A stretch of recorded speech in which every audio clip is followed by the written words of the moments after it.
आज को 8 वर्ष तलर कथा। सावित्री व्रत को 2 दिन बाकी थाए। स्त्री ओषा करिवे बोले नड़िया दरकार हैला। संतोष गछरे चढ़ीथिबा बेले हठात खसी पड़िले। भांगी गला मेरुदंड हाड़। से दिन कटक बड़ मेडिकल रे स्त्री पालिथिले सावित्री व्रत। आज को 8 वर्ष हैला व्हील चेयर रे कटुछि जीवन। पत्नी प्रमिला वर्ष वर्ष धरी सेवा शुश्रूषा करुछंती तांको सत्यवानकर। प्रतिवर्ष सावित्री आसिले से दिनर दृश्य मने पड़ी जाए बोली कहती पत्नी। सावित्री ओषा दिने थाए मो सावित्री ओषा पई नडिया गछ को चढ़ीथिली। नडिया गछ जो गली पड़िली नडिया पारु पारु मते जाजपुर मेडिकल नहीं गले। मेडिकल कटक नहीं गले। कटक रे डॉक्टर देखिकी कहले जे मेरुदंड अंटा कतरू भांगी जाइए भल हम ना भल हम ना से वर्ष सावित्री ओषा मो स्त्री मेडिकल कले। आपर 8 वर्ष है दुख कष्ट मोर सेवा कर। सावित्री अमावास्या तार आज 8 वर्ष हो जाइए। से स्वामीर दीर्घायु निमित्त से 8 वर्ष है दुख कष्ट सावित्री अमावास्या करुँची। तार झाड़ा परिश्रा सबू ता स्त्री तार सेवा शुश्रूषा कर। आजिकल समाज रे एपरी स्त्री मिलवा बहुत रेयर। स्वामी को भल करने आप्राण चेष्टा और उद्यम करुँची। जाजपुर व्यासनगर पौरांचल 21 नंबर वार्ड संतरा ग्रामर संतोष परिडा और प्रमिला परिडा जीवन रे परिवार कहिले स्वामी स्त्री 2 जन। आगकू पछकू केही नाही। सकाळे उठिबा ठारू आरंभ करी राति पर्यंत संतोष को सबु जत्न नियंती प्रमिला।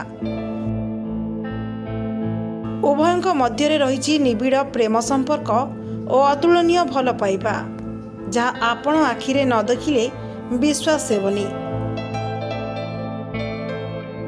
ए भी जणे सावित्री देखंतु किभଳି स्वामी को व्हील चेयर रे धरी बुलाउछंती।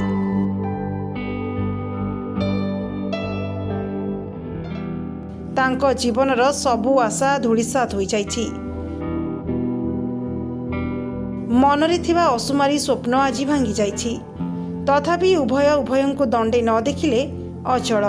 किए जानिथिला भगवान तांको एमिति दंड देबे। बाहाघर पूर्वरु संतोष निजर एक ट्रैक्टर चलाई भल रोजगार करुथिला। स्वामी स्त्री 2 जन बहुत भलरे चलुथिले। बाहाघरर मात्र 3 मास परे स्त्री आकरे स्वामी सबुदिन पई दिव्यांग पालटी गला। प्रमिलांको सुना गहना थिला सबु स्वामींको चिकित्सा निमंते खर्च सरिछि। एबे 1200 टंका भत्ता और 10 केजी राशन चाउल रे तांको चुली जळुछि। मास सारा सेतिकिरे आमको चलिबाकू पड़ुछि। जदि सरकार आम प्रति दृष्टि दियंती आमे भलरे बंची पारिबु।